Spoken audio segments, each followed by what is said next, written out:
We are live. I think, yes. Good morning. Yep. Can you confirm that you can all hear me good?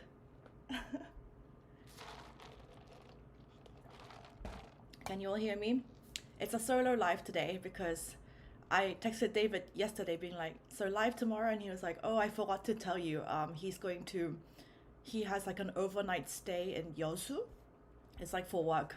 I guess he's doing a work thing here. And he was like, yeah, I think for this week we have to do it separately. So I was like, okay. Okay, you can hear me. Hi. Oh, and I feel like I should explain this before everyone starts asking.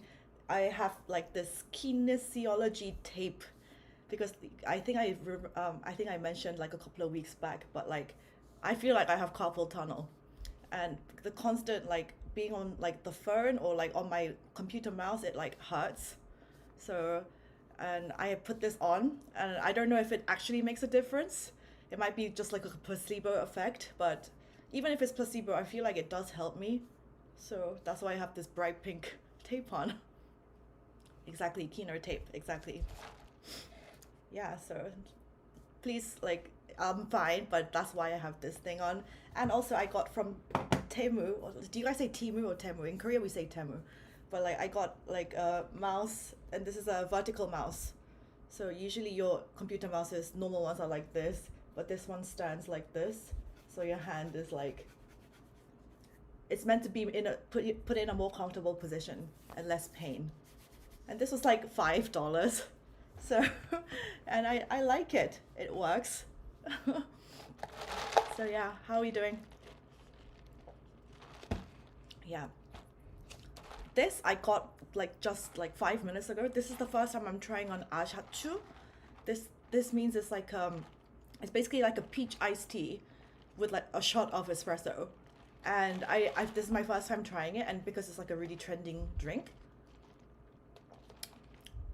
it's really pleasant. It's like, think of like Lipton peach iced tea, and it's like, but it's like a darker, because of the shot of espresso, it's like a darker, slightly darker flavor. I really like it.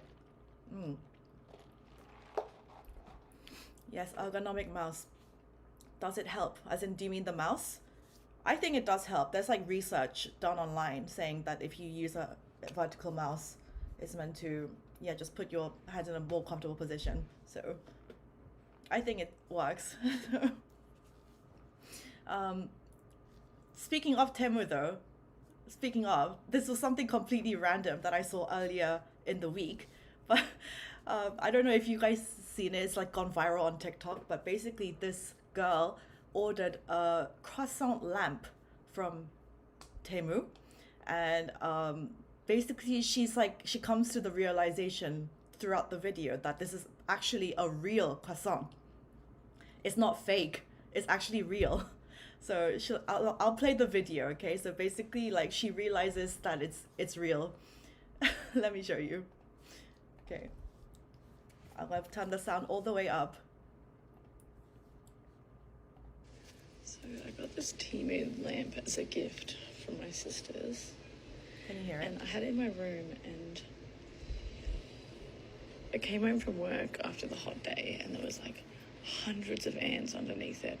And I was like, why the fuck would ants want a fake croissant? And like, I'm almost wondering if this is a fucking literal real croissant covered in resin, because they were going in the holes. And anyway, I just poked a bigger hole, and it like low-key looks like a fucking croissant under there. Hang on. Just going to... You guys can hear it, right?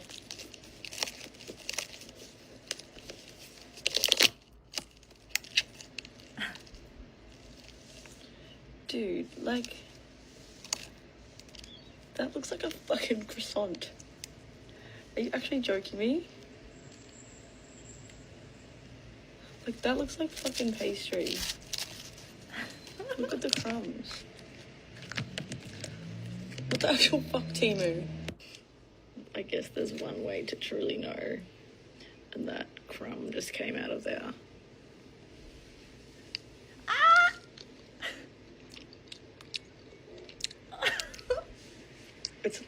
It's literally fucking food. Okay, so uh, so that got like 13 million views on TikTok. Like, why would you eat it though? Why would you eat it? You can see that is a real croissant. Oh my god, R.I.P. But she posted an update a few days later, being like, "Hey guys, I'm alive. I'm good." But like, genuinely, that's like a real. It's like real pastry. Apparently, it was actually they ripped off a design made by a Japanese artist where he was actually making lamps with real bread, real croissants and real other stuff.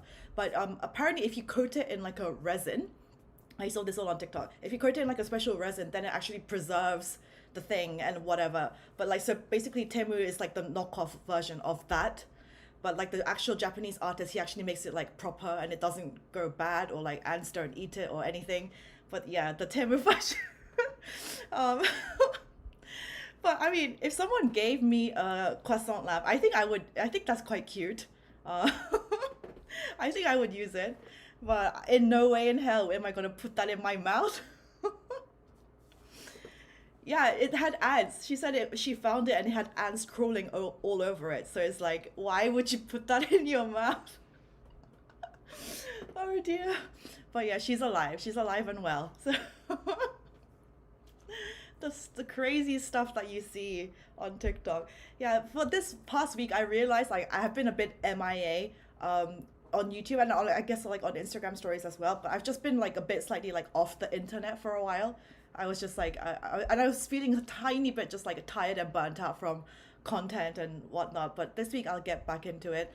And you guys know that I'm doing the streaming show shoot. That's not this week, but next week. Next week, weekend. So, weekend in a few days. So, that's very exciting.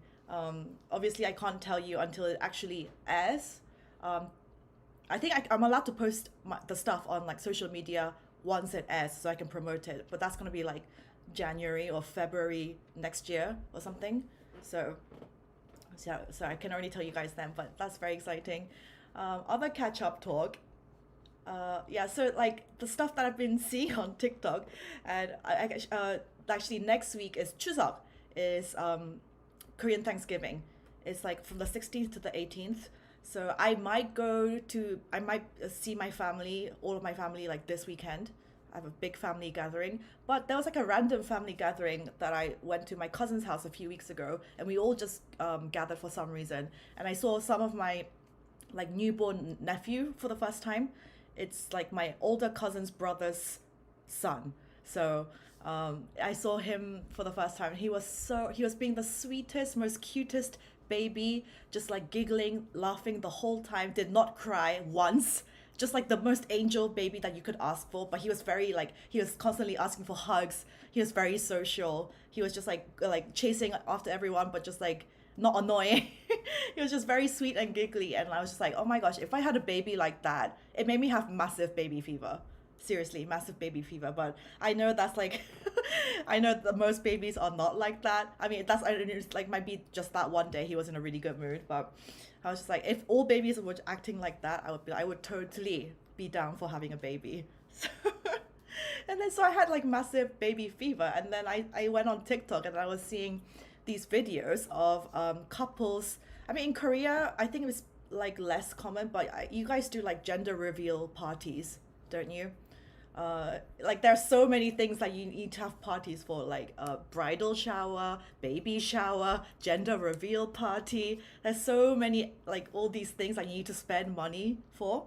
So anyway, I thought that was funny. But you know, like gender reveal parties, it's like you either like get like balloons or like a cake, and then or like fireworks, and then it's like surprise, and then it's like blue or pink and whatnot. And in Korea, I feel like some people do this, but it's really not common. It's really not common. And I was just watching them, and then some videos you can clearly see either the wife or the husband is like disappointed at the sex of the baby, especially if it's like not their first, but if it's like their third or fourth.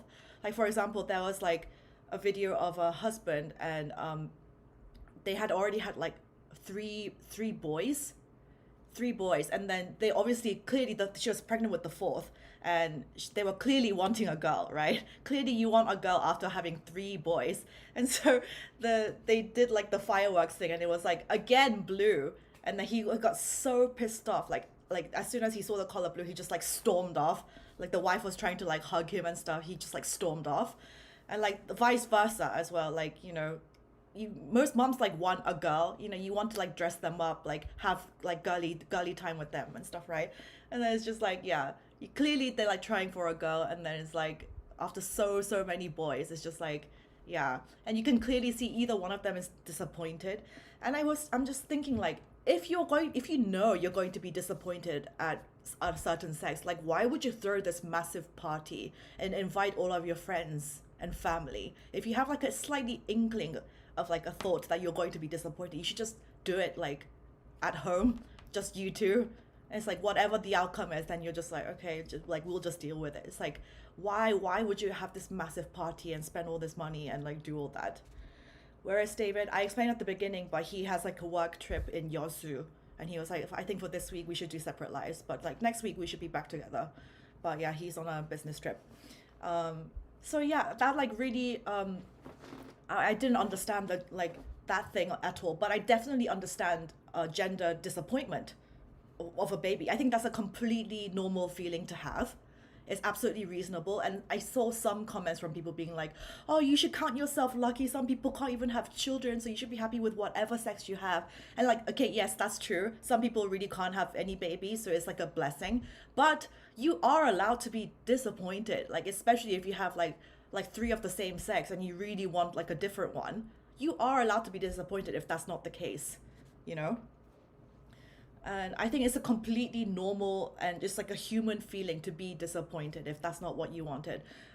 Like for my family, for example, I was the firstborn. I was a girl, and my brother, he's the second one. He's a boy, and so my parents got one of each. So they were like, after that, they were like, okay, we're not gonna have any more. That's absolutely fine. We don't want any more kids. But it's like my grandma was apparently disappointed when I like they found out that I was a girl. But this is like has a lot of like backstory, because you guys know, like my grandma's generation, it was slightly more like, oh, the man will have to look after the family, girls can't really do much, like as in like earn so much financially. So like, yeah, it was more ideal to if you have more boys, they're gonna, you know, provide more and whatnot. So but that's like my old like grandma's generation of way of thinking. Nowadays women earn money, so it's like that's not a big deal, but that's how my grandma used to think. Thank you, Rachel. I'll get to your super chat in a second. Let me just carry on with my train of thought. So basically my dad is like one of five children. He's like the third one born, and so his older two sisters, when they obviously started having kids before he did. And my second aunt, she had three girls. And after that they were like, okay, like we're not gonna try what anymore, because even if the next one is a boy, like we can't have like four kids. So they had three girls. So it's like they always had like this kind of like, oh, like I wish we wish we had one boy. My oldest auntie, the firstborn was a female and the second one was a male, like me and my brother. So my grandma, always the first pregnancy that she was experiencing of her grandkids was like were girls. Yeah, so each pregnancy it was like, oh, it's a girl again. So by the time my dad got pregnant, me and my mom and dad got pregnant, and they found out it was a girl, my grandma was apparently like, what's with our family? We just only have girls. And so when after I was born and then she got pregnant with my brother, she was like overjoyed. She was like, finally we have some boys in the family. So I mean, I don't like hate my grandma for that or anything. No, she like loves everybody, but it's just I understand that mentality. I understand it. And so yeah. What was I going with this? I had a point. Yeah, so yeah, gender disappointment is real, and if I were to get pregnant in the future, I think I would want one of each, to be honest. Although sometimes I do wonder what it would have been like if I had grown up with a sister as well. Because when you have a sister, you can like share clothes, you can blah, blah, blah, share makeup and all this stuff. But I do like having a brother as well. So I don't know, it's like different. Like they can get very protective of you actually, and like they can just come and like do stuff for you, like acts of service, that kind of thing. So I don't know. I was having massive baby fever, and then I was thinking about all of this. But I was just like, I was really like empathizing with the mothers. It's like, if I had a boy, first boy, and then if I had the second one was also a boy, I'll be like, oh no, like, because I don't think I would want to have more than two, to be honest. I think two is enough for me. So if the second one was also a boy, I would feel slightly sad, because I do want at least one girl that I can like dress up and like have girly time with. So, but like what if that were to happen, if I were to have two boys, I think I would just stop there. I don't want to. It's too much. Three kids is too much. Two is the maximum I can handle. So it's like, and if other parents also like decide the same thing I do, then it's like, okay, then you're also grieving the idea of the daughter that you're never gonna have if you decide to just stop at two kids, right? So that's why some people get really like, they start crying at these gender reveal parties. They're like, oh my god, it's not that I'm sad that I'm having another boy. That's not the point. It's like I'm grieving the idea of like never having a daughter. So I completely understand that. Yeah, I do. So Rachel, did you see the Krispy Kreme Barbie donuts they have for Barbie's 65th birthday? I had one and it was delicious. Do you have Krispy Kreme in Korea? Of course we have Krispy Kreme in Korea. I'm not sure if we have the Barbie celebration though. Like each country has different promotions for different campaigns. Um, yeah, I haven't seen. To be honest, guys, I used to call myself like donut queen back in the day. I don't really eat them so much anymore. I mean, because they are just like, it's like, nutritionally not much value. It's just a lot of sugar and cream, and yeah, and it's like high in calories. So I don't really tend to like go out of my way to eat them anymore. But of course, I love donuts. So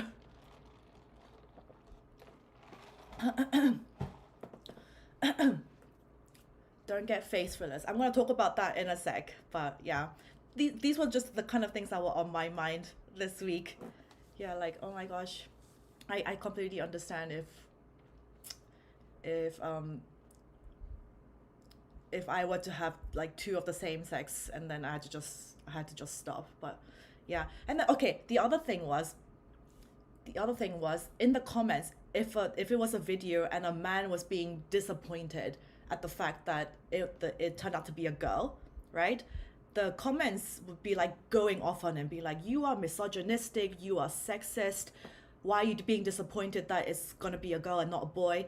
But then if it was the other way around, like if they had the gender reveal and it turned out to be a boy, and the mom was like crying and like being upset, then all the comments is usually, I'm guessing a lot of the comments is female.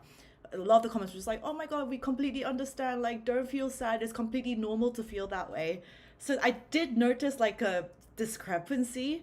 It's like they would go off at the husband if he was disappointed that it turned out to be a girl, but they would be consoling the mom if it was like, oh, you're having a boy, it's okay. So I was like, this is slightly like double standard. I don't know. I would feel, I can feel empathy for both parties. I can feel empathy for both parties. I don't think it's like, it's a matter of like, oh, like yeah, men being disappointed that it's a girl, that's like a sexist thing. It's like, no, like most of the majority of the cases that I saw, this was like not their first child. It was like their, like at least like second, third, what have you.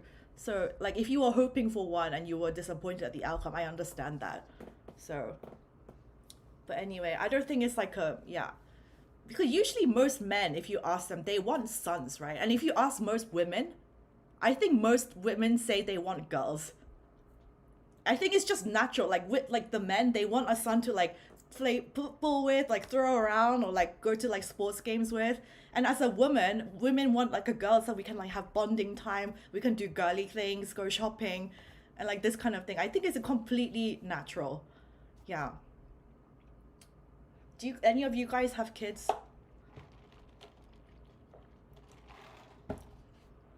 Oh, this is so nice. This. Yeah, even my dad though, and even my uncle, the one that has three girls in the family, he's like, I'm not jealous of any family that has like three boys. Like he's like, the girls actually, especially in a, like Asian Korean household, the girls end up looking after the parents a lot more.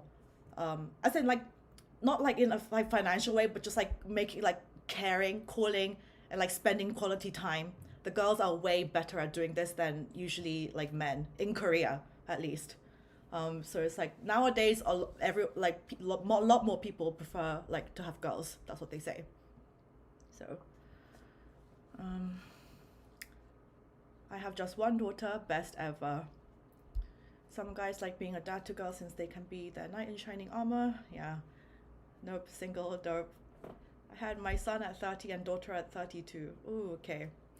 Yeah, I can't David is like an only child.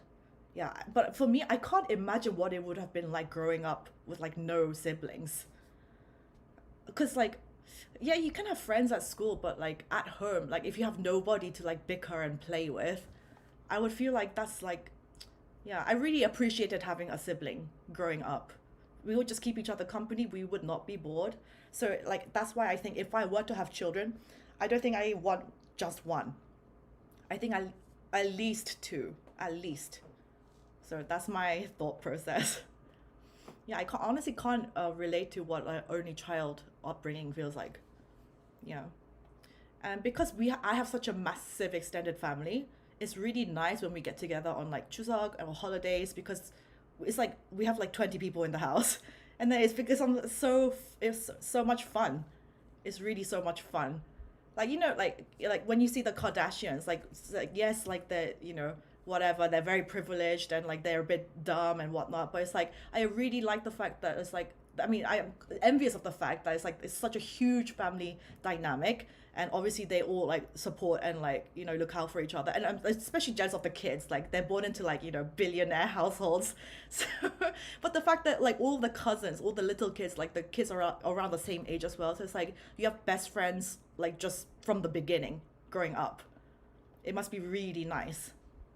So, and then sometimes I would talk to my friends in London, and because like for me, and me as a kid, we would go on like holiday trips. We would take active trips around Korea, my entire extended family. So I have so many of these like super nice memories from when I was a child. And then sometimes I talk to some of my other friends, and they're like, oh, we barely see our cousins or grandparents. Like it's just me, like the four of us in the immediate family, and like during the holidays, like that's it. We don't go anywhere. I was just like, really?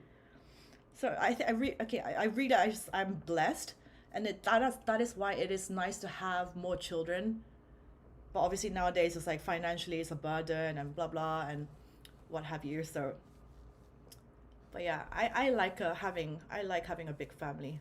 It was very nice as a kid. Yeah, I have lots and lots of memories. Okay, so before this week it was kind of low on topics, so I'm just gonna talk about like random stuff, random stuff. Also, like I was writing because I think Fatin messaged me on Instagram, and he was like, "Did you see about Nikocado Avocado?" Do you guys know who he is, right?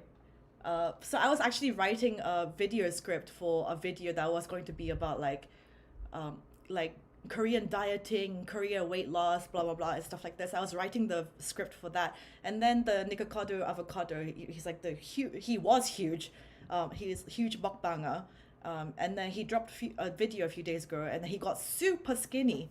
He lost like all of this weight, and so the internet kind of had a breakdown. So now I'm kind of like tweaking the script to like kind of include that, and be like, can you guys give me an opinion on what would be a better title? Because I have two options. So it's either, hold on. So it's either gonna be, forget about the K-pop girlies. Nikocado Avocado is the biggest weight loss inspiration ever. Okay, that needs a bit of tweaking, but where did I put this? It's either gonna be that, or it's just going to be very like simple to the point, like Korean girl reacts to Nikocado Avocado's weight loss. Which is a better title? Where did I put this? Upcoming sponsor. Yeah, because I have to do a sponsor on it's like a fitness app, so that has to be included. So yeah, I will put up a poll on my Instagram stories to decide the title, but yeah. He is probably on Ozempic. Yeah, okay, should I get on to Ozempic first? Speaking of Ozempic, let me find the link. It's basically coming into Korea next month. 살도 빠지고 사망률까지 Oh my god. 낮춰준다. Okay, So if you guys don't know what Ozempic is, I'm sure most of you know, but let me explain what it is. I have so many tabs open, bear with me. Go away. Okay. So Ozempic is like the weight loss drug that like basically everyone in Hollywood is using and has lost huge amounts of weight. It's kind of a controversial drug, but basically it does work. It really, really does work. I think Elon Musk was also on Ozempic for a while. He lost a lot of weight. So basically this is a lady who was using it. She lost 35 pounds in 3 months using Ozempic. She said she had like little struggles with weight loss before. She would always gain it back, blah, blah, blah. And basically what it is a huge appetite suppressant. It makes you not want to eat at all. So let me describe what she said. So yeah, Ozempic or Wegovy, in the one that's coming to Korea is going to be called Wegovy, but it's the exact same drug as Ozempic. It's just a different brand name. So she changed when she started taking the semaglutide, that's the actual drug. It had completely taken away my food cravings. I never felt hungry.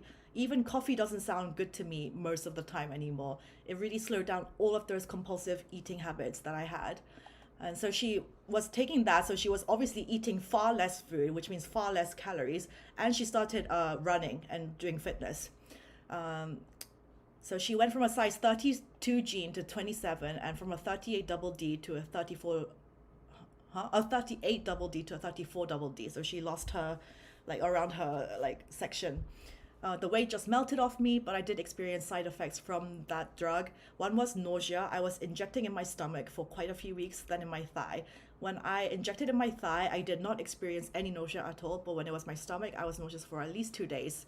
I also experienced heartburn and a lot of burping. And if I overate, I felt very sick and like I was about to throw up. So that also helped me not to overeat. Constipation was a thing too. She found herself having to take a laxative once a week, trying to flush things out.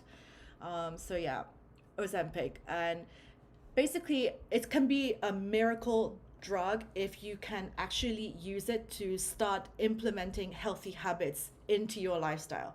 The thing is, if you start going on this and you start eating smaller portions and you start getting into the habit of making healthier choices, so not eating pizza and like sodas and that kind of stuff all the time, but what you need to actually start like completely reinventing your lifestyle choices. And you obviously need to start like a fitness routine, start working out. And once that becomes habit, then you're going to be good even after you come off the drug afterwards. But people that take Ozempic, and obviously because you're not hungry, you're eating far less. You're just like, oh my God, good, this is so good, I got this. And then after you come off the drug and you haven't made any changes, after you come off the drug, you're gonna feel hungry again. So if you haven't actually made the conscious effort to change your diet, change your lifestyle during the time you're on Ozempic, you're gonna gain it all back. That's just what's gonna happen. So yeah, this drug is only available in America. It's available in like 8 countries around the world. In Korea, we don't have Ozempic yet, but it's coming next month. So that was the news. Let me play. Yeah, it's called, the one we're getting is called Wegovy, but it's the exact same drug. So you have it's made from a Danish company, and yeah, you basically inject it. In Korea, we have like, it's a weight loss drug. What is it called? It's not Wegovy, it's not Ozempic. It's a similar one that makes you not want to eat. If I can remember the name, I will put it down here, but it's hella expensive, guys, also. It's hella expensive. Yeah, they're saying all these people lost weight on Ozempic. It's available in Denmark, the UK, Germany, America, only 8 countries. And already the weight loss clinics in Korea, they want to be the first ones to get the drug, and then all the clients are asking for it and stuff. So yeah. Wait, it also said the price. It was like crazy expensive. It's $1,300 per month to get it 4 times a month. That's hella expensive. And once it comes to Korea, they're probably gonna jack it up like 10% more than that. $1,300 per month. And that kind of thing, unless you're like hugely yeah, obese, like that's like a huge, you probably can't like, that's probably like an extra charge. Extra charge. So that's crazy expensive money for someone to just pay out of their own pocket each month. Um, so yeah, but can you imagine like Korea already the land of like dieting and being skinny, and now once Ozempic comes in, because I mean, to be honest, even in America, it's meant to be just for like diabetics and like very obese people, like just people who are just like mid-size are not really supposed to get Ozempic. But in Korea, I'm gonna assume that if anyone who wants to get skinnier is gonna get on this drug. I mean, I have friends already. They were like talking about like, oh my god, once Ozempic comes into Korea, I'm gonna like that's gonna be the first thing I do. So let's see what kind of effect that it has. But in Korea already, I mean, probably Ozempic is like the strongest drug. But in Korea, other diet pills exist already. We have something called tietamin. It's like a phentermine based drug, and phentermine is kind of like an upper. It makes your heart race. It makes you like lose your appetite. It gives you kind of like a boost of energy. I tried it once. It felt like I drank like 10 coffees, but have taking that regularly is like not good for your cardiovascular health because it puts strain on your heart. So obviously you're only supposed to take that like very like in a limited time. But some people in Korea abuse those drugs as well. So, but like I said, like with any weight loss, unless you change your lifestyle, nothing's gonna happen really. Well, nothing's gonna happen like permanently. So, yeah. So that's why you really have to actively change your lifestyle. Like for me now, like you guys know, I like working out is like a part of my life now. I can't imagine not going to the gym. When I haven't been for like a few days, I feel like I'm like itching for it. So that, and this was not the case for me like 4 years ago, 5 years ago. I was like the laziest person. And nowadays I stay away from like foods that are like pure carbs, and like I try to eat more like protein based with vegetables. And it's not like I don't eat carbs at all. Of course I do. Of course I eat carbs, and I like wine and whiskey and all this stuff. But I try to be a little bit more mindful with just considering like how much like make sure you just don't overeat. And actually it's, yeah, most of it I think is just like, I think portion control. If you can just control your portions, I'm going to talk about this in my upcoming videos. I'm not going to go into too much here, but yeah, what you can eat whatever you like, but if you just have small bites, that's not going to make you fat at all.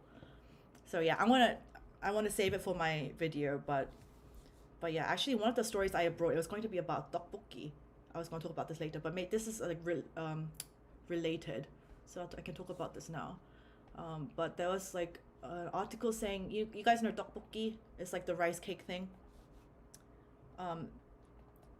It was basically saying, yeah, it's like rice condensed into these like little mochi kind of things, and it's like served with like a red hot sauce, and you see it in many K-dramas and all this stuff. It's like a Korean street food, and it's like a very cheap snack.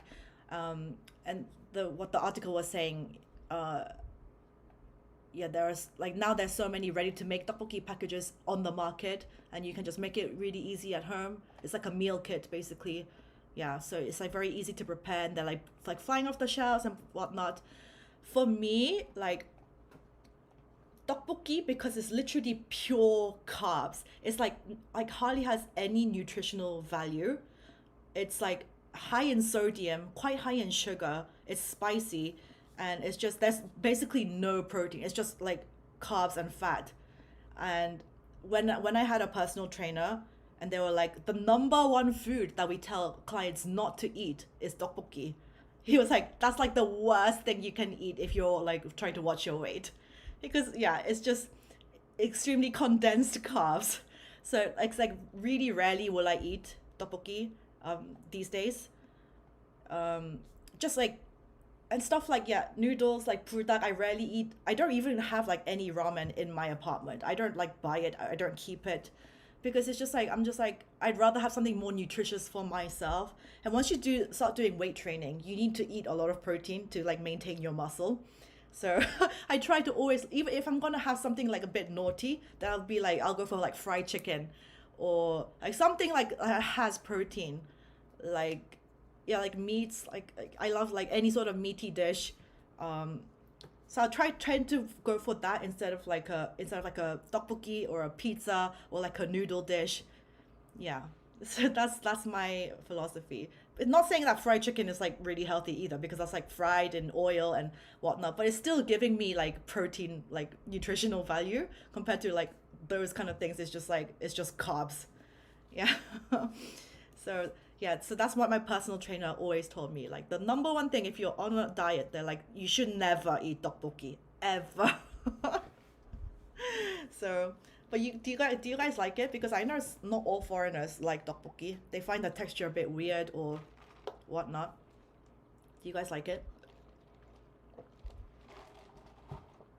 The traditional Korean diet is pretty good in terms of nutritional quality. Yeah, the traditional Korean food is just like, you know, rice based, and then you have a lot of like meat and vegetable dishes. Sometimes you have like a soup. But nobody eats like the traditional Korean dish for like every meal. Like that does not happen. Nobody eats that to every meal. So yeah, so watch out for that video. Hopefully I can upload it by the end of the week. I'm talking about this kind of stuff, and then Nikocado Avocado. So, okay. And the final thing, talking about talking about facial fillers. Um, so you guys know, like I'm an influencer, so I constantly always get emails like, "Hey, we are blah blah blah from this clinic in Seoul. You can we love your content. Please come in for whatever treatment you like, and you can get it on the house." It's just they asking me to promote it, right? And so I get these kind of offers all the time. And then even if I don't think of I need anything, like I love getting like skin treatments. You guys know I had like Ulthera and like various skin treatments. I had skin Botox at one time. But like some people like genuinely ask me like, do you want like plastic surgery? Do you want to have your nose done, or like boobs done, whatever, like genuine plastic surgery? I'm just like, oh, I think I'm good. But then like, because I get so many of these emails, and then I go on these like apps that is in Korea, and so I go on the apps to like see like the hospital and the reviews for that hospital and the reviews of the doctors for that hospital, and then I get sucked in. Like we have in Korea, we have these apps, this like Pabitok or Gangnam Onni. It's like basically genuine reviews from all these women who have tried out these various clinics and hospitals, and it's like they upload pictures of their before and afters, and it's just like I get sucked into it. And fillers is like not invasive, and it's not permanent. It's not as like permanent as like a nose job or like a boob job or what have you. So fillers is just like, it's like way less serious. So I get really, really sucked in. And then, you know how, I don't know if any of you have tried fillers before, but I think it's fine as long as you don't go overboard with it. Even like some people look crazy with the duck clips, the lip fillers and whatnot. And so I generally did not have like any like desire to get anything done. But then over the past few days, I was like on these apps, and I was like looking at everybody, and I was just like, oh my God, should I get something done? So the two areas that I might consider getting something done, I'll show you. So, okay, the first one is temple filler. Temple filler as in, let me look at myself. Temple filler as in, so temple is here, right? And as we age, the volume in our face starts like we start to lose volume, and everything starts hollowing out. So if I just you know how Angelina Jolie looks like in Maleficent, the crazy. I mean, this is obviously like prosthetic, but her cheekbones doesn't actually look like that. But you can see, if I can zoom. If I can zoom, go to the side. So you can see in this kind of picture here, her cheekbones stand out, and then she has like, on her temple is like, in Korea we call it like peanut head. Like peanut head, as in your head is like this, and like you have like this, your temple goes inwards, and that is like makes you look older. It makes you look aged. It doesn't make you look as youthful. So people get filler in the temple area here. So I mean, mine is like not terrible, but they were like, people were like considering to get a slightly bit more filled here on the temple area, so you have like the smooth facial edge. So if I can show you some examples.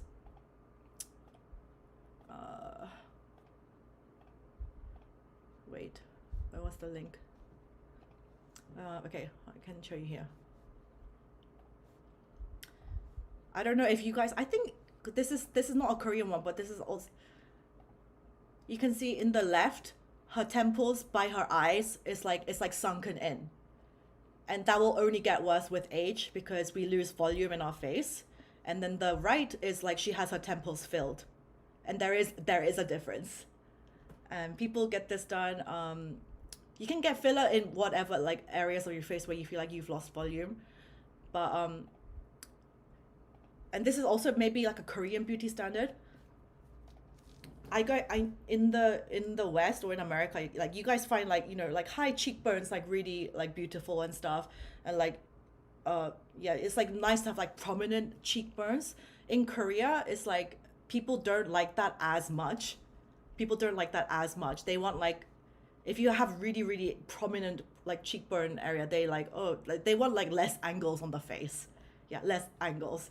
So that's like a different beauty standard, I guess.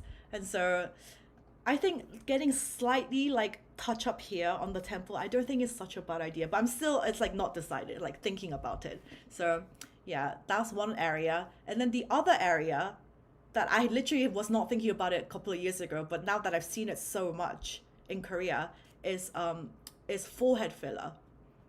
So for me, if you look at my side, let me just get myself, forehead filler, I feel like was considered beautiful in Korea, or I think it's kind of worldwide actually. It's considered more feminine if you have like a slightly curved, nice like forehead line. It's more masculine for men. Let me show you the difference. For men, it's like slightly more, you have a flatter forehead, flatter, and for girls, for women, it's considered more feminine if it's like slightly more curved. Let me show you. So this is an example that I found. Zoom in.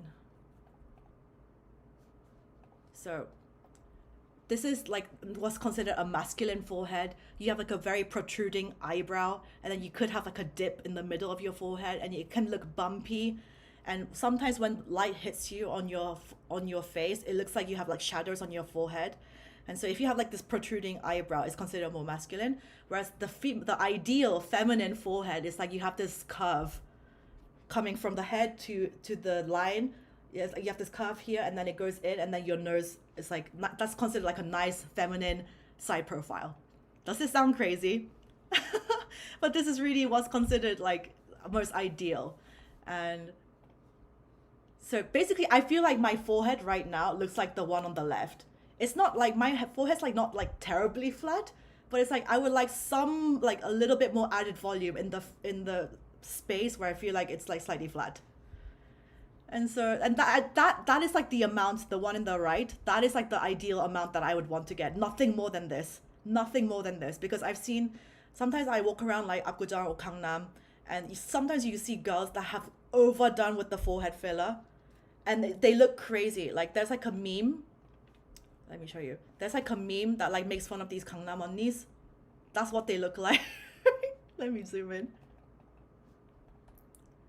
This is what some of the women look like walking around in Gangnam. Like, so you see this crazy, like curved forehead, and it's like glistening, and then they get crazy eye fillers, and like obviously like nose jobs, lip fillers, and I genuinely, some people actually look like this, but I definitely don't want to look like this. If I want to get anything done, like I would genuinely ask like you can make it like seriously like almost no volume at all, but I just want like to fill in the space where it's just like a little bit flat. So I'm like really thinking about it. What do you guys think? What do you guys think? Because like I said, it depends on which area of my face. Just like here and like here. Just a little bit more volume here. I'll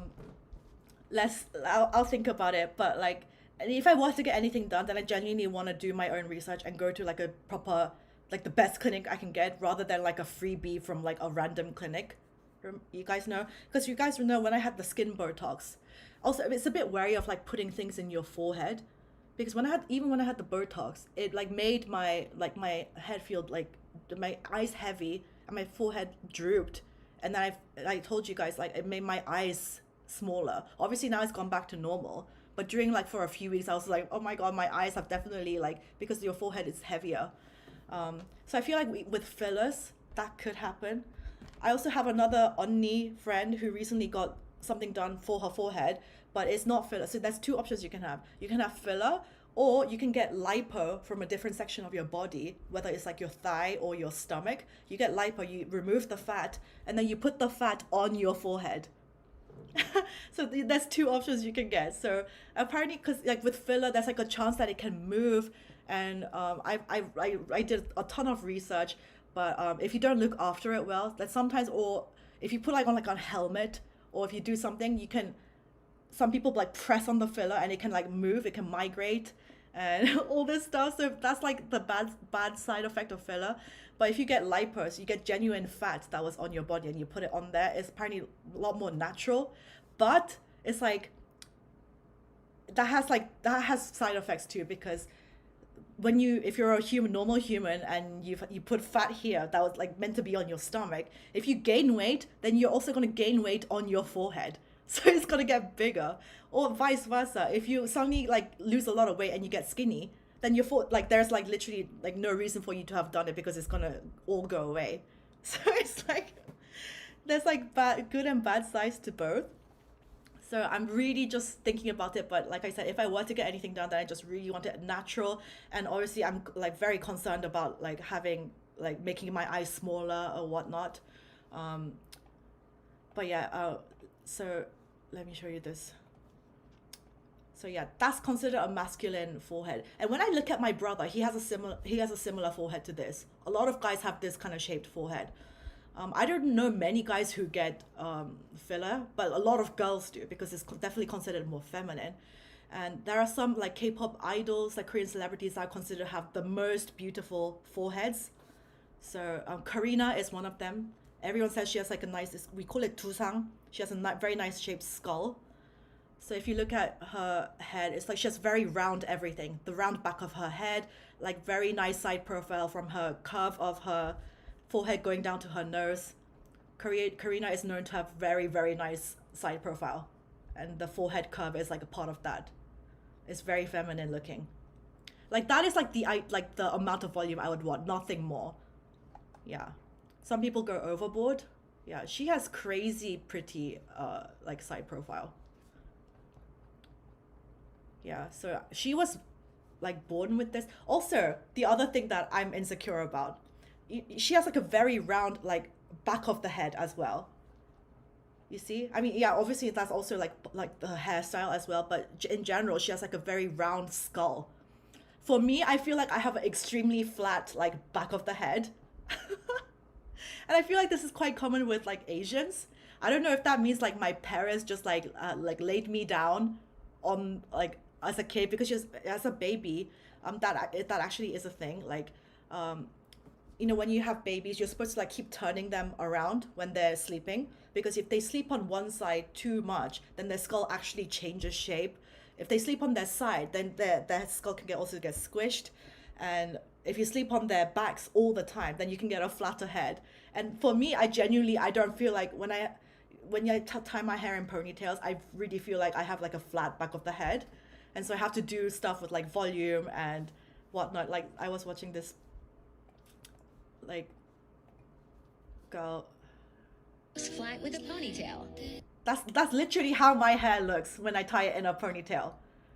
Her head is my head. That's literally how it looks. And apparently Asians tend to have more flatter heads than Caucasians and other races. So you have to do stuff with like hairstyles to try and make volume. So she makes volume there, and then she puts her ponytail on top to make it look voluminous. And actually, like, it looks really good after. Let me show you. Yeah, now it looks like she has volume at the back of her head. Yeah, that looks really good compared to before. But if you don't put in the effort to make that volume, then it's gonna look like that. Yeah, it's gonna look like that. Yeah, so all the K-pop idols, all the celebrities, they do all the like tricks and what have you to make it look like you have a super super round head. But unless you were blessed with that, then you have to like just do trickery with like hairstyles and stuff. Yeah. Korean beauty standards are insane. I mean, like, it's not like such this like this kind of thing is like really nitpicky, really really nitpicky. Like, to be honest, like I think this is like a very like female thing. You know how like let's talk about like talking about nails and stuff. Most guys do not give a shit like what you have on your nails, right? But it's like this is more like for the females. And guys, by the way, do you like my nails? I really like them right now. It's like wine. It's not black, but it's like super dark plum wine color, and I love them.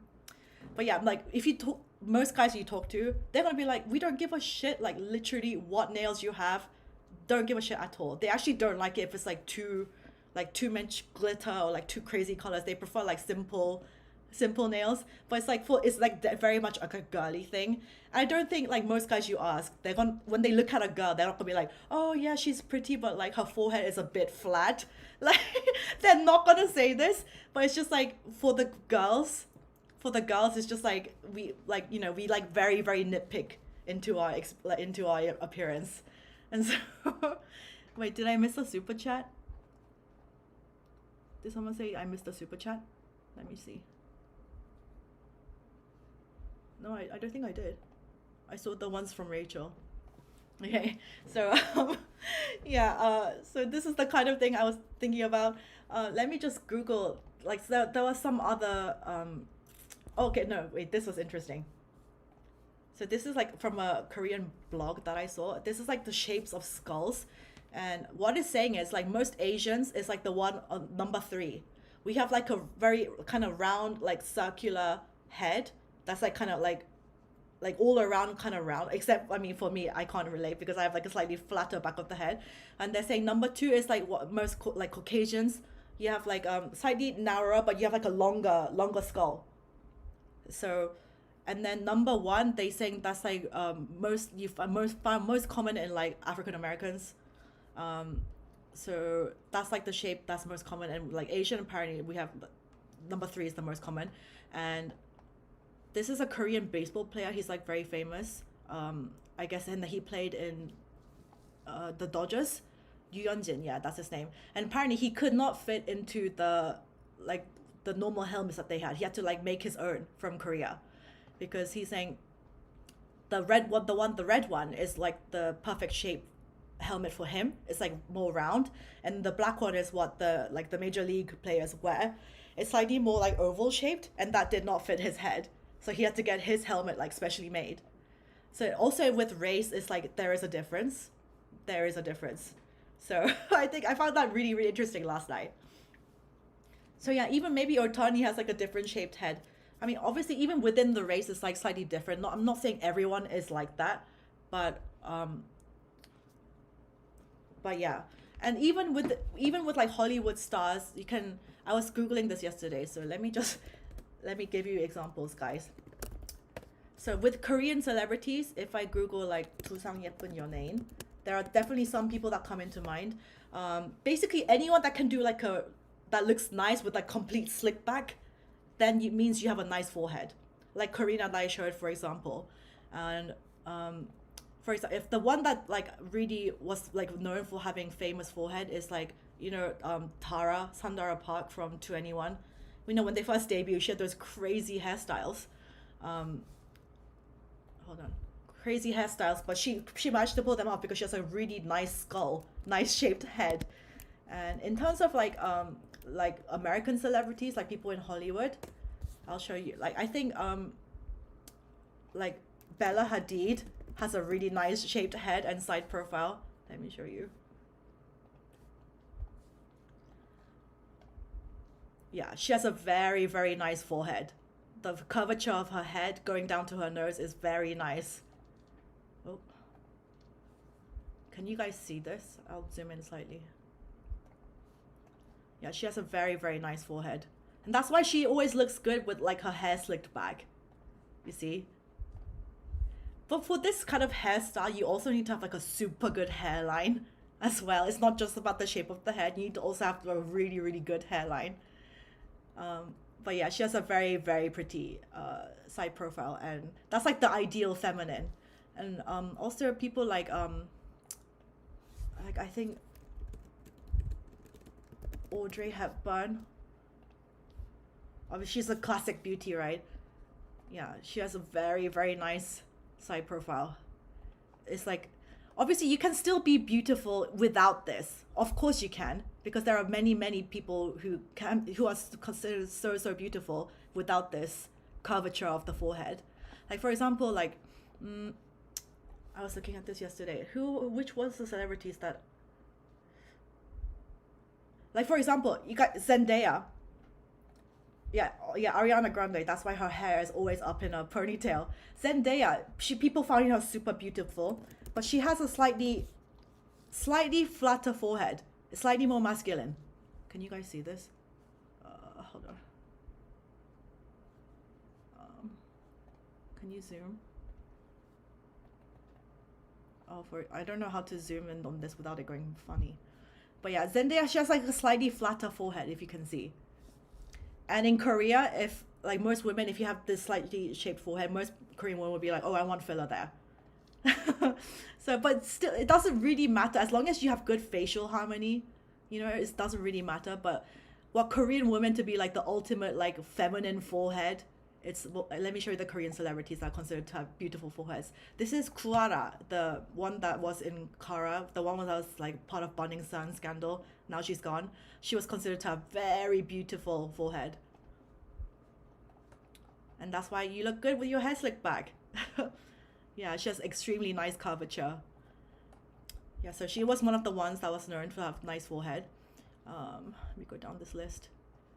Sohee, she was part of Wonder Girls. Extremely nice forehead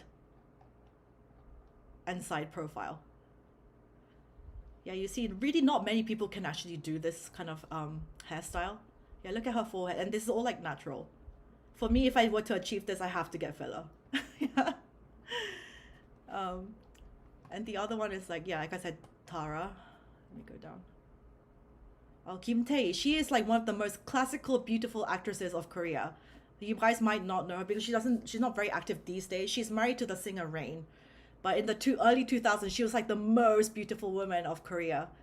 And she has a crazy beautiful forehead. Like, look at that. Like, you can't get any more, like, and the back of her head is super round as well. It's a beautiful side profile. So, yeah. And then obviously this is Tara.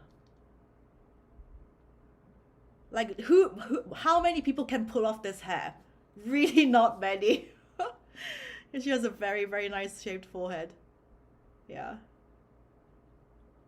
Yeah. So basically this is like the ideal like beauty standard in Korea. And that's why a lot of people get filler, and but a lot of people overdo it. Really, really overdo it, and it looks insane. So I think once you start the forehead line, once it starts protruding like past your nose, then you look insane. You start to look insane. Especially like if you get like the lipo option that you did, and you get the actual fat and you put it up here, then you can start to look insane if you start gaining weight or something.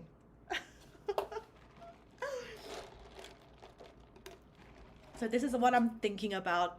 It's not like 100%, but, and to be honest, I can live with my current face. It's like, it's fine, but it's like the small nitpicky things. Very, very small nitpicky things. Yeah, in the end though, guys, like in the end, facial harmony is what matters above anything else. Like you have some people like individually, if you look at their eyes, if you look at their nose, you look at their mouth, like individually, like look at the body part and it looks like it's very pretty. But like overall you put it together and then it's like, oh, like what matters completely above everything else is facial harmony. Yeah. That was like a trend on TikTok a while ago as well. Yeah. In the end, you can have a slightly bumpy nose or like a slightly thin lips and what have you. But it's like overall, if you have very, very good facial harmony, you consider pretty. So Yeah, anyways, this is something I'm thinking about, and this is what Korea is like turning me into. But I mean, to be honest, I can just live without it. I know I can. But the other thing I was okay, the last thing I was considering. But this is like pretty like this is not just specific to Korea. This is a pretty like normal thing everywhere. So smile lines. You know, as you smile, as you age, you get smile lines here, and if they become really too deep, then that ages you and whatnot. And so I was like looking into what can be treated for smile lines, and essentially there are a few things you could do. Most people get filler here in this triangular shape here. Either you get filler here and then that raises, because that why you get smile lines is that you lose volume on this side of your face here. You lose volume. Or people get filler like all across the smile lines around their mouth as well. But I was looking at reviews, like literally it's like 50-50 split. Some women say like absolutely get it done. It definitely creates more volume here. It like gets rid of the smile lines. And then the literally is like other 50%. It's like, don't get this done. It was like the biggest regret I've ever had. Because filler, especially with our mouths, if it's around your mouth, because we're constantly talking, we're constantly laughing, smiling, eating, your muscles around your mouth is constantly moving. So if you get a forehead filler, it's not a big deal. Or if you get chin filler, it's not a big deal. But if you get filler around your mouth, it's constantly moving. So it will definitely migrate. So there were so many instances I've read from women who got it done. And then because like they're talking, eating, whatnot, the filler actually migrates up here. And then the actual smile line becomes worse than before. It becomes worse. And a lot of them end up getting it dissolved. Even I've seen a lot of like clinics, doctors saying you should not get smile line filler. It's just not a good idea. So I literally am like, oh, how are you supposed to treat this then? Literally, how are you supposed to treat this? Some people are like, I've seen some opinions being like, with smile lines, you just have to live with it. There's like no actual thing that makes it go away. You can try your best to prevent it from happening from young, but there's actually no like official like best treatment for smile lines. So so I'm very like, I don't think I'll get filler there because I've read too many horror stories, honestly. And I read one account of a woman. This was not a Korean one, but I saw this on Reddit. She got smile line filler here, and then she completely forgot about it. She completely forgot about the fact that she had filler. And then, you know, in a croissant, the ceramic thing that you like use to like massage your face and like lymphatic drainage and all of that, she was using it on her face, and she was crazy like going ham on her cheeks, completely forgetting that she had filler here. And so it ended up completely migrating because she's like pushing in hard with the ceramic thing. And then she said she woke up the next day and she had cloudy vision because basically the filler had migrated all the way and it was like starting to affect her vision. So she went to the doctor and they were like, what the fuck? They're like, did you have any allergic reaction? Did you eat anything different? And they were like, what did you do yesterday? And she was like, oh, I was doing like the croissant thing. And they're like, oh, that must be the filler then. So she had literally pushed the filler up to her eyes. So that's crazy. But like, I mean, smile lines, it is annoying because I do notice it more now than before. And if I could just like, if there was like a zap, like completely get rid of it completely, then I would definitely do it. But I don't think filler is the answer. Yeah, I don't think filler is the answer. So yeah, these are the kind of things I was talking about. And I just wanted to share with you. Because I mean, yeah, this is genuinely things that we do as we get older, and in Korea there's so many options for these things. And like I said, I constantly get bombarded with emails being like, come in for this, you can get whatever you want and blah blah blah. So yeah, that's what I was thinking. And okay, now let's get into some of the other topics. But like in terms of like actual news, there wasn't like that much this week. Let me just pull up the links. Yeah, but what do you guys think? But to be honest, like in Korea, so many people get stuff done. It's like if you don't get anything done, you feel like not like kind of left out, and like kind of like, am I not doing enough? Like everyone's like doing so much for their appearance. Am I being too like lazy? You almost start to feel like that because everyone's getting stuff done.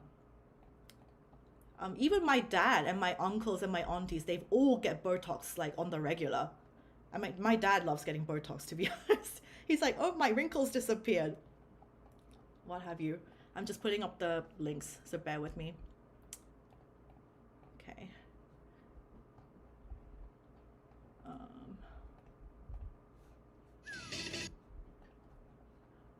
Okay. Okay, I have all the links now. Yeah, so guys, like I said, don't worry, because like it's like I know, and if I get anything done, I want it as natural as possible. As natural as possible. I don't want to look crazy. So if I get anything done, I'm gonna like make sure the doctor knows, like, please, like the tiniest amount of filler. So okay, what should I talk about first? Okay, I can talk about the songs that the most recent releases that I've been well, that was like the hot new releases of this week, I guess. This song, the Megan Thee Stallion and obviously RM feature. What did I think of? Like, the song is good, and he sounds really good on it. He sounds really good, his voice, and he's like rapping in English. The actual song itself, it's catchy. It's definitely more catchy than the next song that I'm going to talk about, which is like this one. How do you say this group's name? Is it Meow or it's like Meov? Do you actually say it like Meow? I'm not sure how you pronounce their group. Anyway, it's much better than this song that they dropped. But like with all of Megan's songs, it's like I feel like they're all like a variation of each other.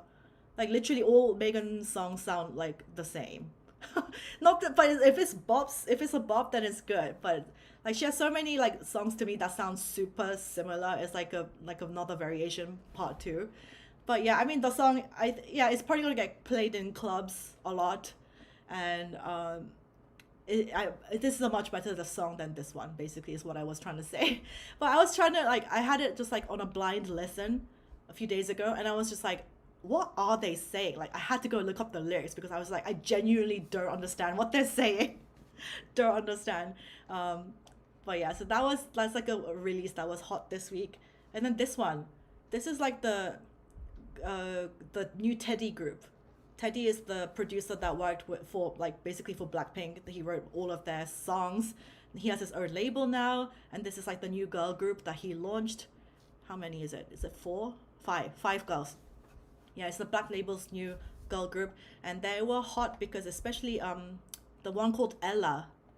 She was she was already kind of famous in Korea before her debut, because she was very close with the girls, and she was basically known as Jennie's doppelganger, baby sister. So this is pictures of Ella before, when she was much younger, and she was basically known for basically looking a lot like Jennie. And I agree, they look like they could be sisters. They could be sisters. Yeah. Obviously, this is when she was like very much baby, and this is her slightly more grown up. But she's like close with all of them. She was like a child model. Like she was a model since she was like a baby. So she's kind of been in the industry already before. Yeah, like she's a complete baby here. Yeah, so she was modeling for many number of years, and now she's finally debuting as the girl group. But this song, I heard it, and like, because it's like the first song released from Teddy. I won't play, like, you guys listen to it in your own time. I will get copyright striked. But I was like, this is so mid. The song is not good, especially as like a first single for a new girl group, like everyone's anticipating. I was like, this is not a good song. Have you guys listened to it? Have you guys heard it? But I was just like, this is so mid and like nothing special. And like after the whole like song played, I was like, yeah, I don't think I'll ever listen to that again.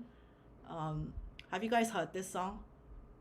Go listen to it and like tell me your thoughts. But like I was just like, this is like Teddy has like, you can tell like in the criticism of Blackpink was like all of their songs, each of their like title tracks sound the same. It's like a huge, like usually like a very BT, like not like a melody chorus, but like a beat drop chorus, you know, kind of thing. And like I was just like, but this is worse than any Blackpink song. I was like, this is so mid. It was not good, not memorable at all. And yeah, to be honest, I can appreciate it's like very hard as a producer to keep coming up with new stuff. But I mean, some people, there are very successful people out there that constantly produce like really amazing songs. You guys know Max Martin? Max Martin, he's like a producer for basically any of the top 100 hit songs of the past decade. Max Martin has produced Britney Spears, Ariana Grande, Taylor Swift, all of the top like catchy songs that you know, Katy Perry. He has produced like every single one of them. He's an insane like song machine. Also, I didn't realize this, but you guys know Selena Gomez's boyfriend, Benny Blanco. He also has made like the top hit songs of the past decade as well. I didn't realize he wrote on so many songs. Benny Blanco songs. And I know people were giving them grief because he's not like a conventionally attractive man, but he's very talented. He wrote on so many songs. Wrote Animals. Okay, let's see what he's written. He wrote like a lot of like Ed Sheeran's, Justin Bieber's songs. He wrote like for Suckers, Britney Spears, Castle on the Hill.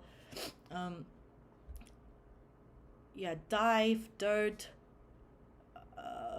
So many of the hit songs. He wrote with SZA a lot. Yeah, crazy talented. So I think for me, what's most important for a song... Oh, where's the thing?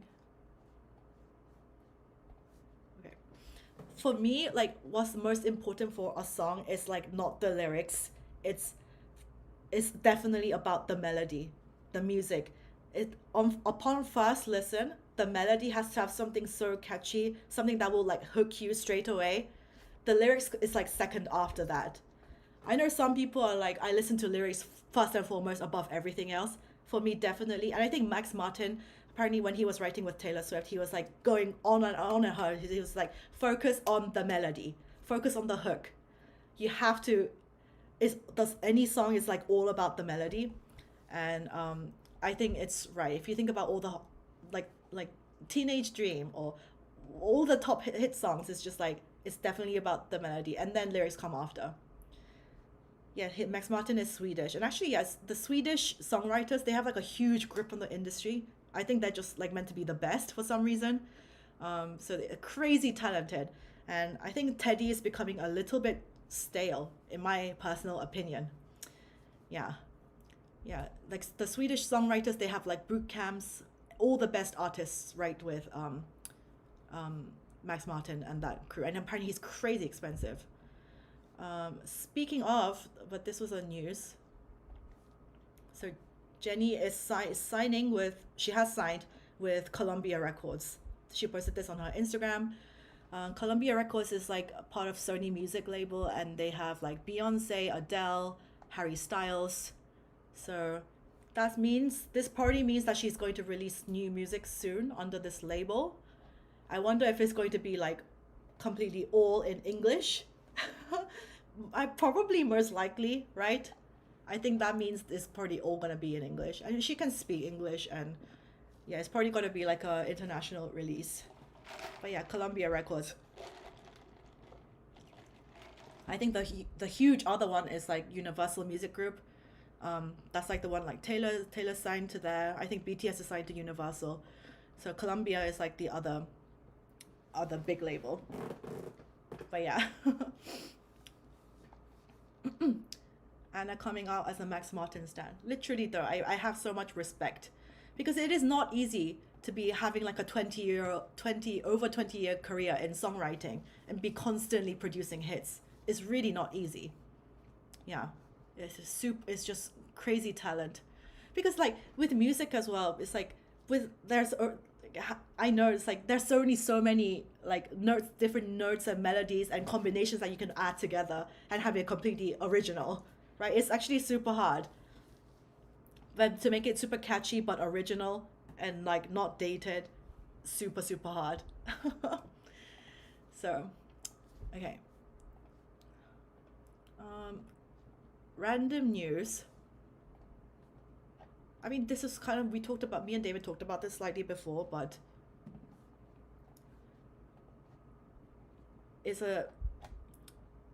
article on how all the youngsters of Korea want iPhones over Samsung, over Galaxies. From my general like observation,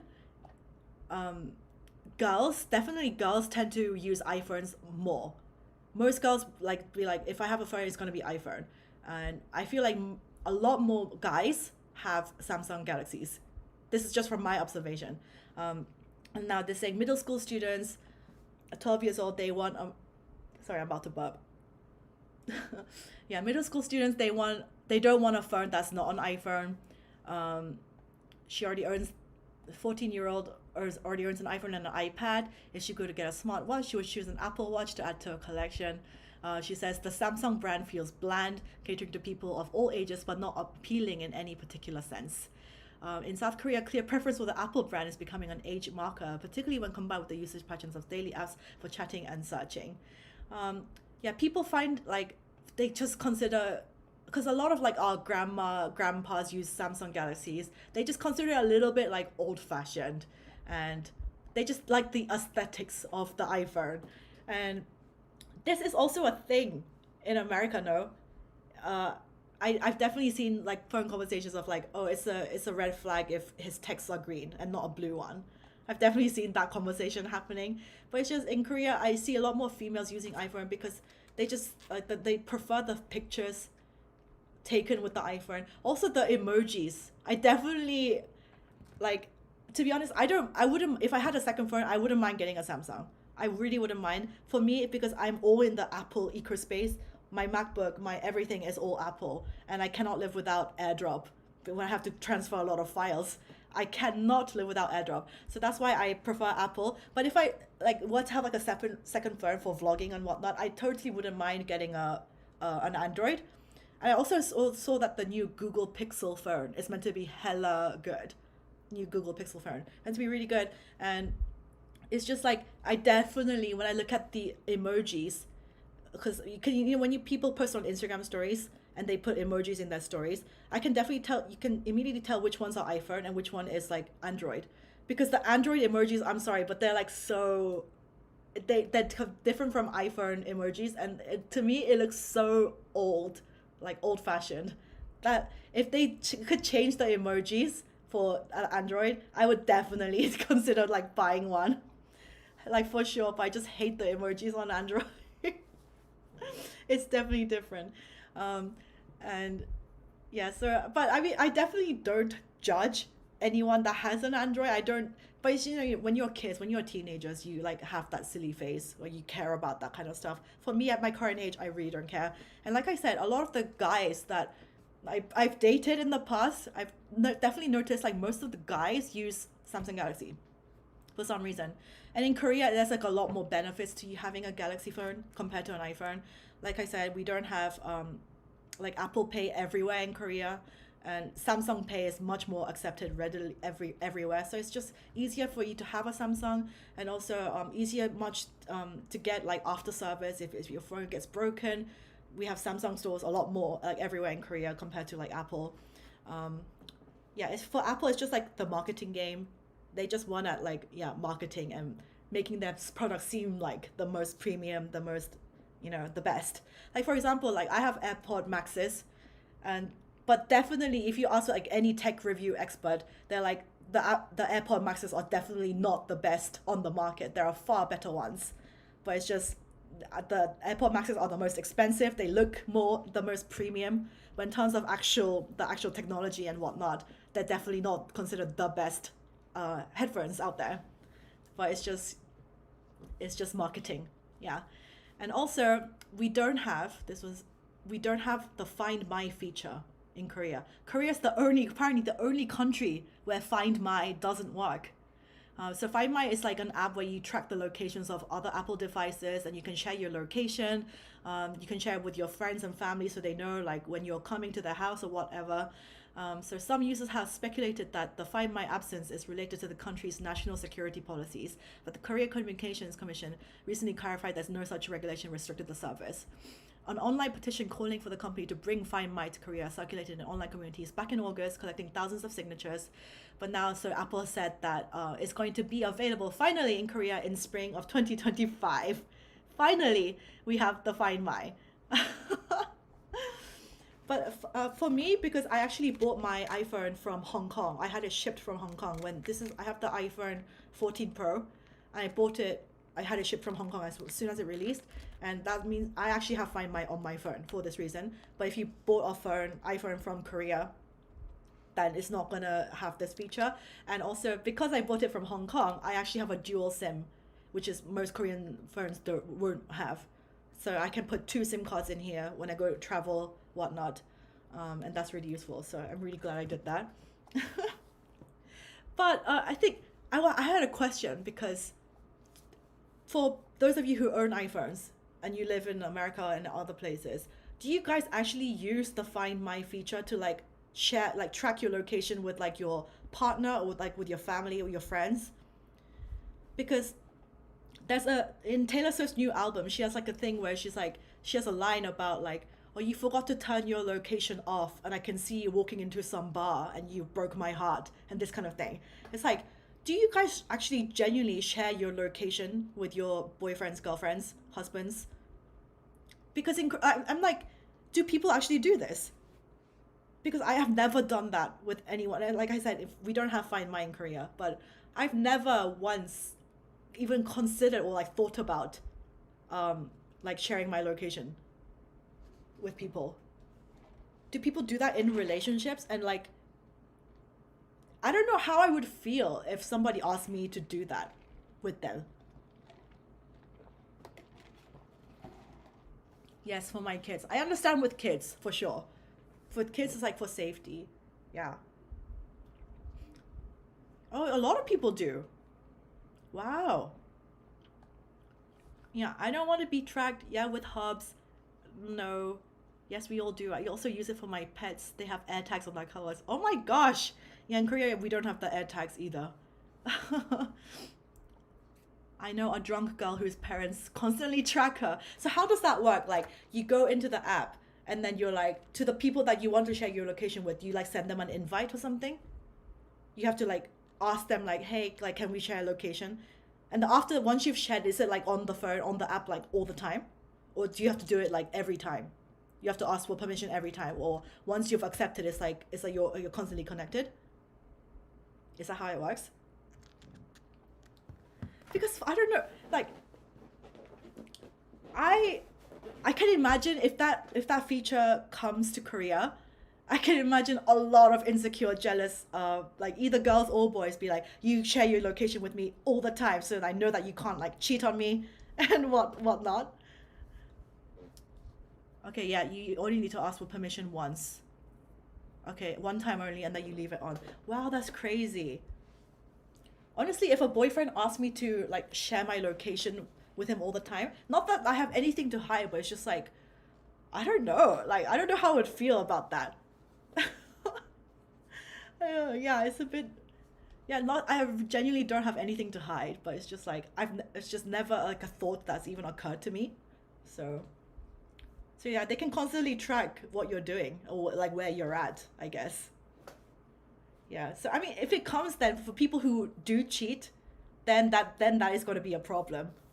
If it comes to Korea, that will like stop a lot of cheaters, or like it will make a lot of cheaters get found out. Yeah, I'd be like, hey babe, I'm like at the gym, but it's like, oh, I'm going to go see some other girl at some bar. It's like, oh, I can see you. I could genuinely see you. Yeah, I don't know. Like, I've actually never heard of anyone doing that in Korea because, like I said, we don't have the technology yet. But it's a bit weird. And so even people like Taylor Swift, she like checks on her exes with the Find My feature. Does KakaoTalk have a feature similar to Find My? I genuinely have never heard of people like sharing their location. No, I really don't think this is a thing. Because then I would have found out about this a lot sooner. Because like you guys know that in Korea, like people are a lot more like like a lot more like jealous, clingy, needy, and they're a lot more like overprotective in relationships in comparison in general. And so, I mean, I've had like ex-boyfriends who were telling me like, oh yeah, my last relationship, my girlfriend was cheating on me. I know one person that like was like, it was like a long-term relationship. The girlfriend was cheating on the guy for like 6 months. Um, so my ex-boyfriend told me like his previous relationship, he just had like a inkling, he had like a feeling that his ex at the time was like cheating, but he couldn't like really like she would deny it, and like he couldn't really find any evidence.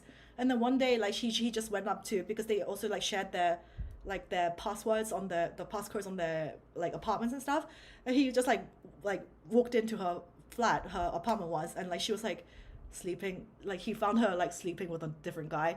Like, if we had to like, he was traumatized, obviously that's terrible, but yeah, if we had to find my feature, then that would stop a lot of cheaters. That would stop a hell of a lot of cheaters from getting away with this kind of stuff. Dolby 73, thank you for the $5. Yes, until they stop sharing. Okay, thank you for letting me know. Thank you for letting me know. Yeah, but that's crazy. Yeah. Yeah. So I don't know how I feel about that, honestly. I genuinely don't know how I feel about that, but anyway. Okay, the big news that I put in the title, but the thing that infuriated me this week, the news that like got my blood boiling, probably it will get your blood boiling too, so let me show you. Kindergarten teacher caught on CCTV abusing 6-year-old students. So yeah, trigger warning if you are like, I mean, this made me upset, genuinely made me upset, because yeah, a lot of this is going to be blurred, but it genuinely made me so upset to see this, so trigger warning now. Kindergarten teacher in Daegu was discovered to have continuously abused 6-year-old children, prompting a police investigation. The abuse lasted over 2 months and it was all captured on CCTV footage. The footage reveals disturbing scenes such as the teacher pushing children, striking their chests, and even choking them. One incident shows the teacher grabbing a child's arm and throwing them to the ground. The child nearly hits their head on a shelf, but the teacher continues the abuse, later striking the child's chest, causing the child to stumble and fall. You guys can see that, right? I mean, it's like, what the fuck? Seriously, what the fuck? And like one of the boys, after this was all found out, he was like saying like, oh, like he kept hitting my chest and it was very painful. I felt like I couldn't breathe. And like, what is wrong with you? They're like genuinely little kids, like they haven't done anything. And one of them was like, he kept grabbing my arm and then he was like choking him by the neck and stuff.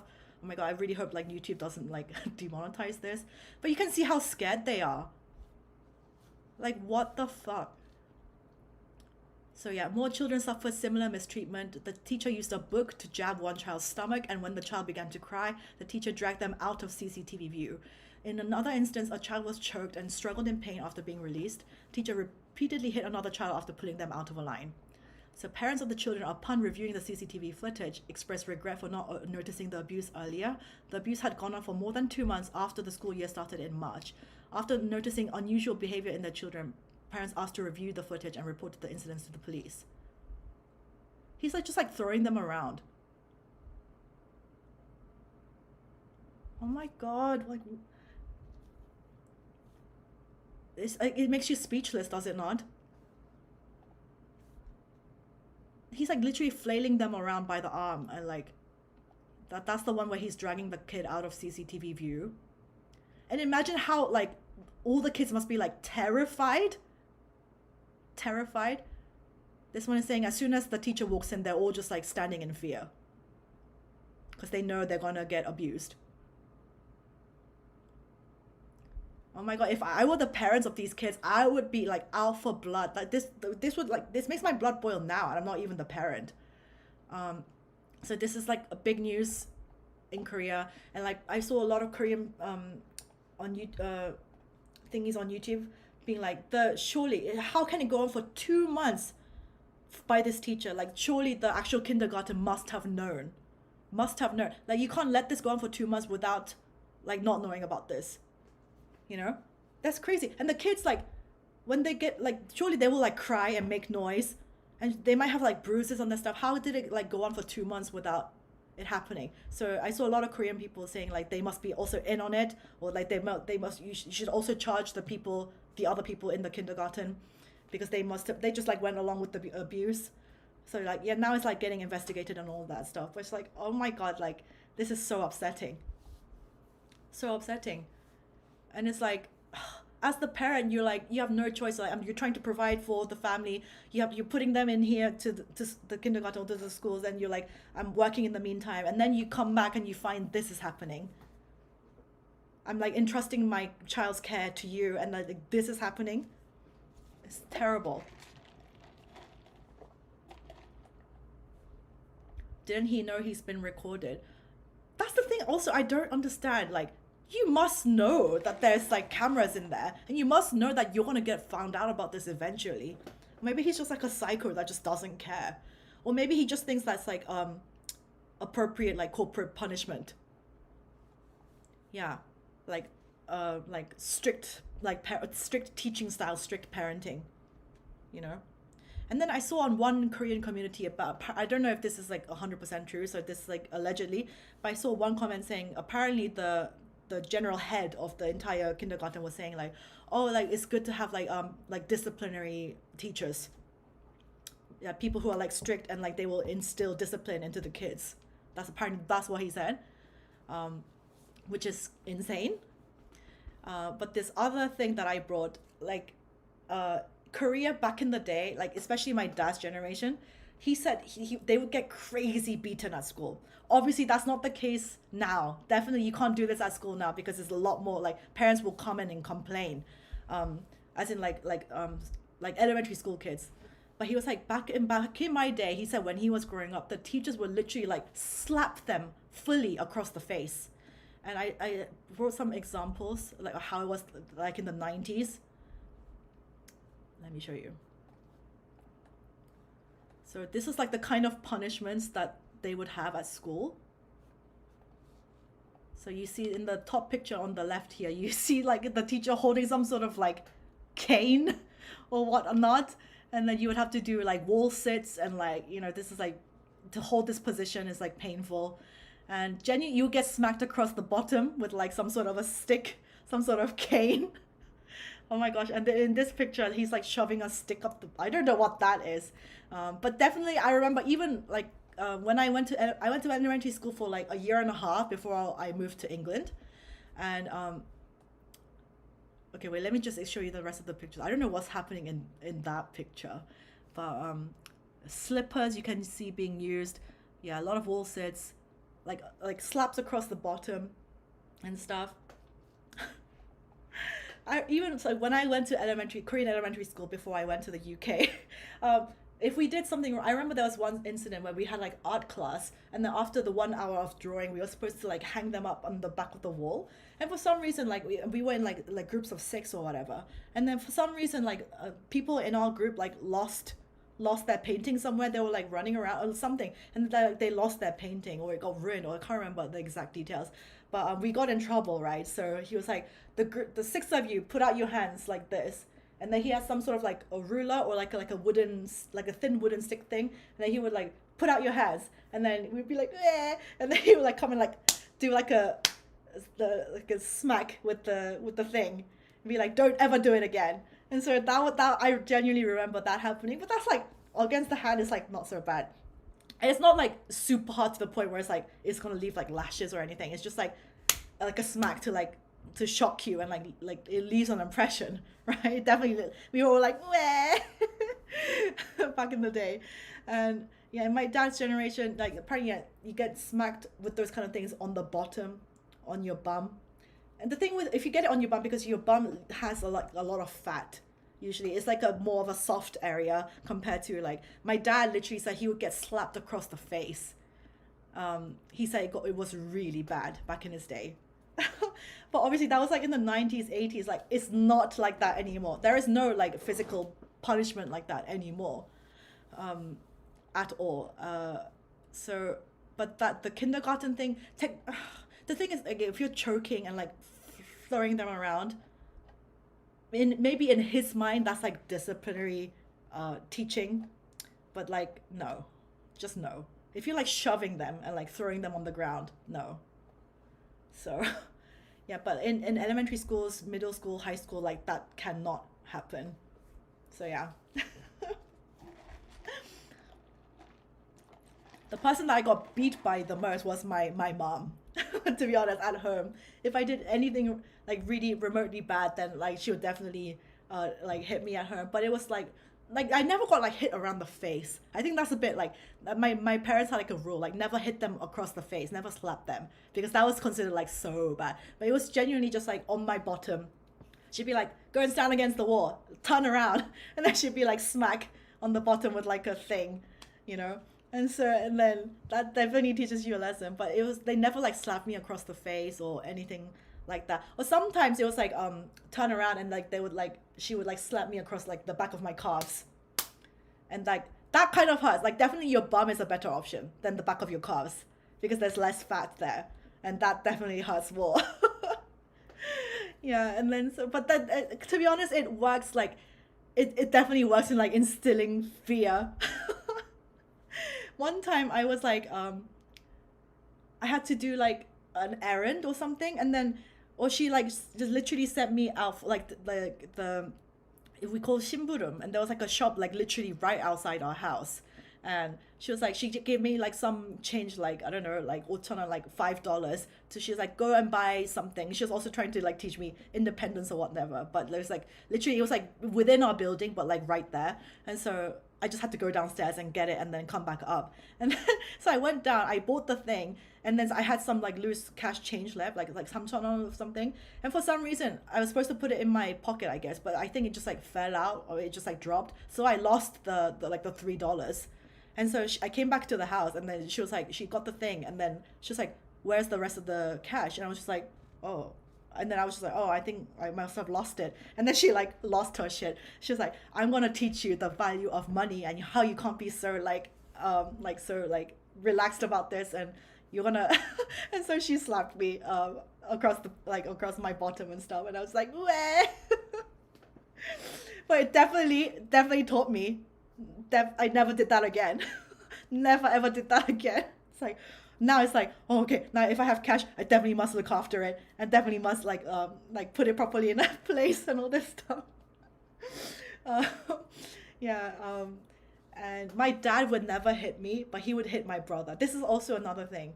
My dad was like, I can't hit my daughter, like I can't do that. But definitely he's a lot more like rough and tumble with my brother. Yeah. So and I also saw on these kind of videos on TikTok as well, like discussions about gentle parenting, whether it genuinely works, or just like being like a slightly more disciplinary parent. Which one works? This kind of thing. Do you guys think gentle parenting works? Do you guys think so? Because I definitely, when I was teaching in England, when I went to teach kids violin and piano and whatnot, sometimes I had Asian households, Asian kids I would teach, and then sometimes I had just like, Caucasian. And there was a huge difference in the children's behavior. Huge.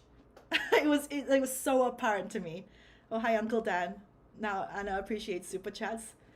I always appreciate Uncle Dan. But anyway, I could see a huge stark contrast between the Asian kids and the Caucasian. It was a thing. Uncle Dan! Uncle Dan! Yuga Buga? What is Yuga Buga? What does that mean? Thank you. Always appreciate you. What is Yuga Buga? What does that mean? Please explain. But just to explain my story, the rest of my story. As soon as I went into the Asian kids and I would teach them the lesson, like they would if I tell them to fix something, they'll be like, okay, immediate, and then immediately it would be fixed, and then they would understand. It was like very extremely quick with it. And also if they were just like starting to get a little bit like you can see like the parents, like they wouldn't be like listening in on the lesson, but that afterwards they would like try to like ask me they would try to go over the lesson with me, and like they would also want to understand what happened and whatnot. And then go to like the Caucasian kids and teach them, and they'll be like, oh miss, I don't want to do this, like, oh, I don't want to do this. I'm like, did you practice this week? They're like, no. I was playing on my Game Boy or my Nintendo. I was like, why didn't you practice? I asked you to do this. And they'll be like, yeah, sorry. It's just like, and then I'm like, I try to, like, as a teacher, I try to be like, no, we have to be doing this. But then also I get very frustrated.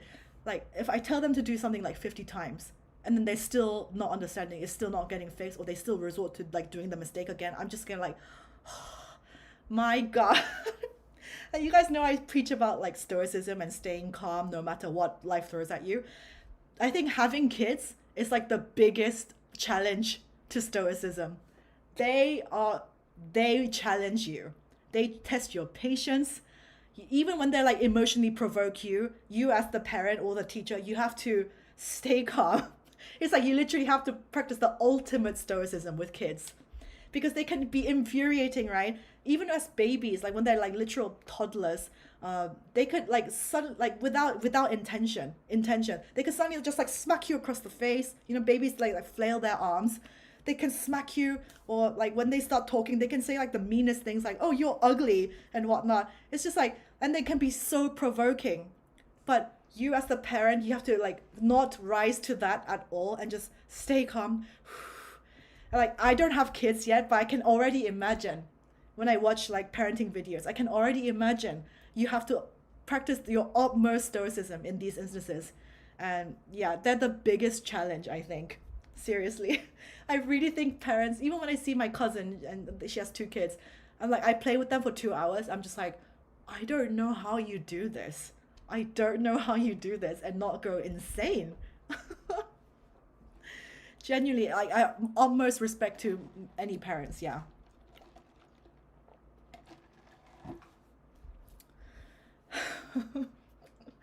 So, yeah, I always find it hilarious. Wait, what did Jennie mean? Did you say something? Uga muga.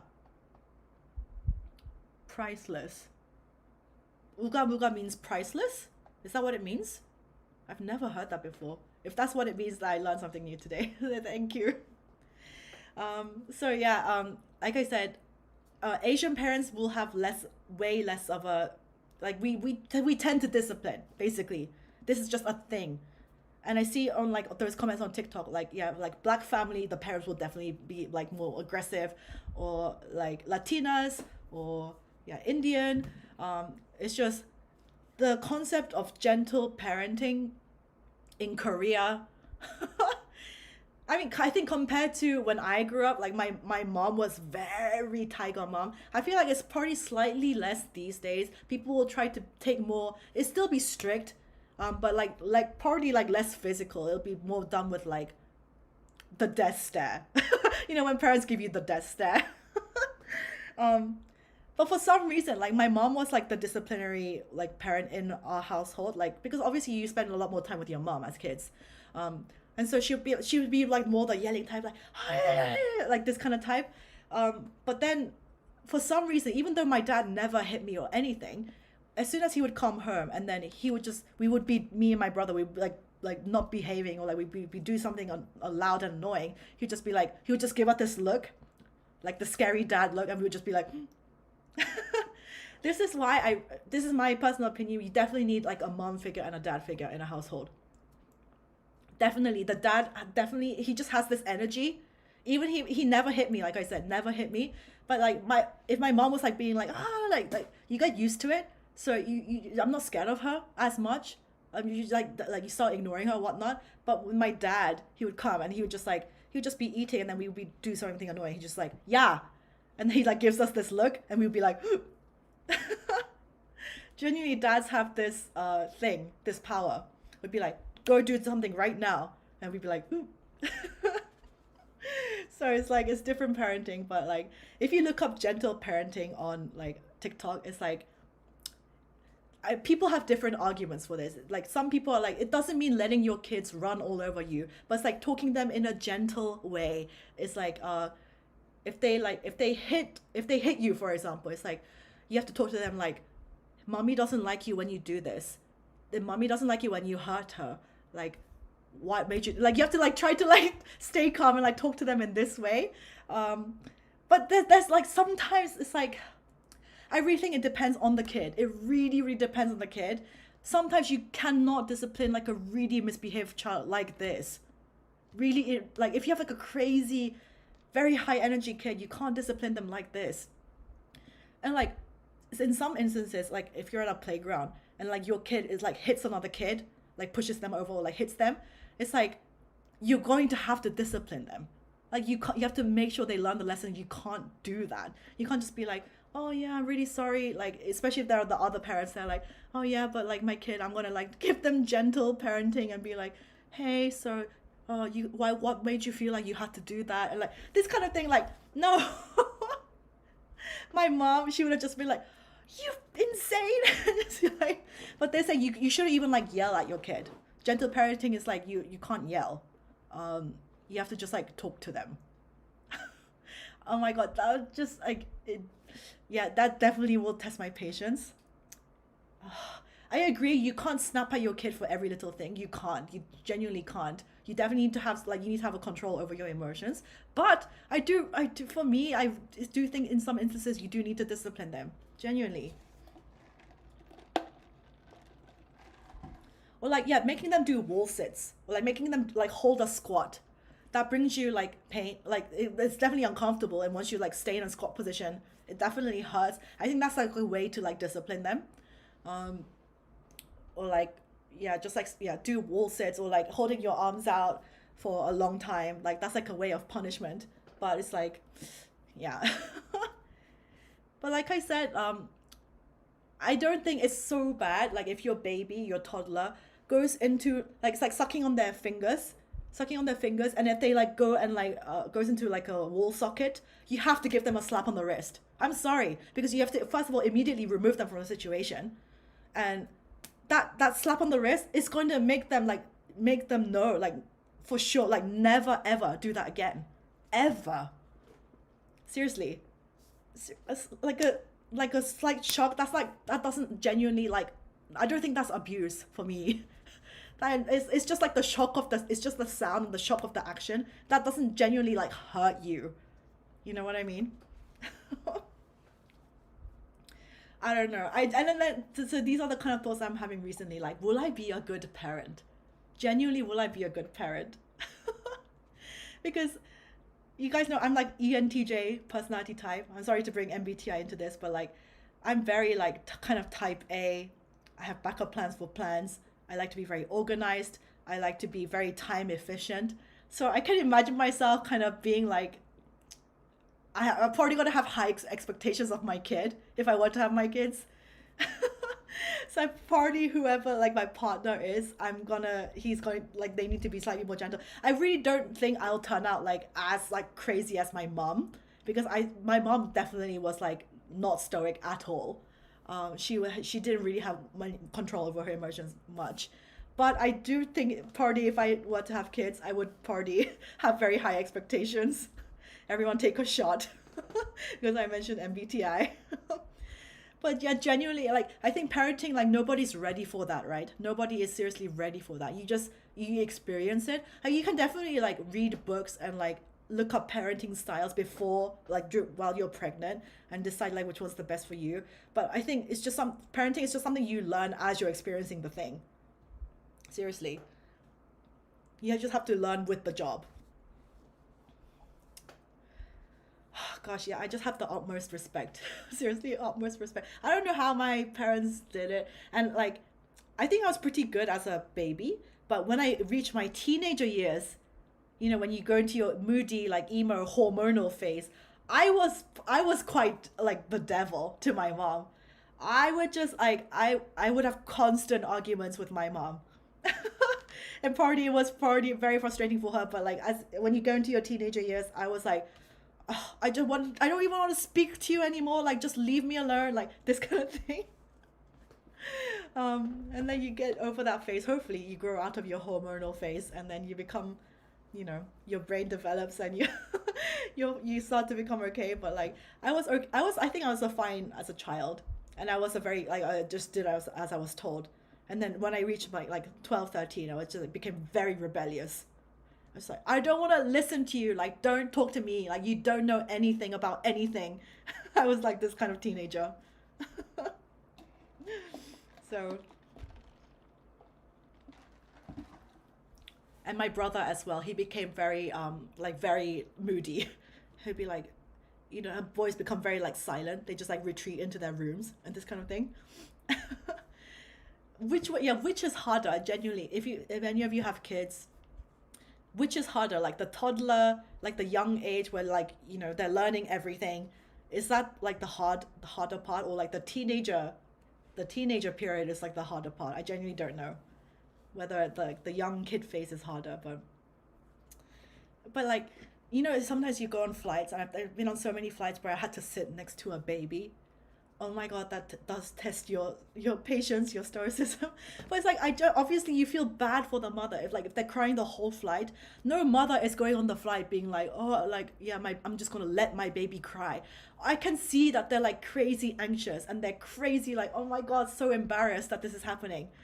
And it's just like, I can see that they feel bad for everyone on the flight, but it's just like they're trying to calm the baby down. But that's not something you can control, right? That's not something you can control. So I don't judge mums when, like, you know, like in like those flights, when their babies are crying or whatnot. Crying is something you can't help, but it's just like if they're like badly behaved, like if they're like running around the whole plane, or like a restaurant and like pulling on people's hair, or like kicking the chairs and this kind of thing, that is something you can discipline and you should discipline. But if it's just like a very young baby crying, it's just like, yes, it's annoying, very annoying, but that's not something they can control. So thank you, Rachel, for the $2. Did you hear China's banning international adoption? I did not know this. No, I did not know this. Why? What is the reason behind that? I think. What do you think? I don't know. Wait. Teenagers is way worse. Okay, teens are harder to read / understand. Yeah, that's the thing. Harder to read and understand. Yeah, definitely. That's how my mom felt with me, because I just would not want to communicate with her. I'd be like, oh, you just don't understand the feelings that I'm feeling and the stuff that I'm going through. You just don't understand, Mom. There's no point talking to you, and this kind of thing. So I can imagine, like, if I have my own kids, then yeah, that's when you start like hiding stuff from your parents. You can start lying, hiding stuff. You become a lot more private. Yeah, this kind of thing. Which is why, like, it is good, like, because, you know, especially Asian parents, they're like a lot more like strict about like not date, like they can be like, don't have boyfriends, girlfriends when you're 12, 13, until like age of 60. Like my dad was like saying, you don't need to have a boyfriend until you like go to university, to be honest. And that's like his protective side coming out, especially because I lived away from my parents. That's the thing. I was in boarding school, so I can understand that they were like very worried about me, very worried. And especially dads get very protective over their daughters, because do you know why? Because dads, obviously he's a man, they know how other men think, and have a bunch of teenagers in one space, and like it was boarding school, so we all lived together as well. He was so worried about me. But I genuinely did not have a boyfriend until I reached university. It wasn't like out of like a conscious decision that I decided to make, but it just didn't happen. Of course I had like crushes and stuff at boarding school, but my first boyfriend was at university. So, but like he would like drill in that message to me, like, seriously, no dating, no kissing, no holding hands of anything until you reach a certain age. And so, because then the Asian parents, they're like very strict about this kind of thing. So, and then so once you reach your teenager years and you start having hormones and feelings, and you start to find boys attractive and stuff, it's like, and then you feel yourself like, I have to hide this side. You have to hide this aspect of you to your parents and stuff. Yeah, men only want one thing, lol. I've seen many dads, like videos of dads and their little toddler like kid, like the daughters are like 2 or 3, and they're like, Daddy, I have a boyfriend, and I have a new boyfriend. And the dad is like, what? No, you don't have a boyfriend. I'm like, you will not have a boyfriend until like whatever, like I am the only love of your life. And they're like, no, I like my boyfriend more than you. And then the dads are like heartbroken. I can understand how it feels. Yeah, I can understand how it feels.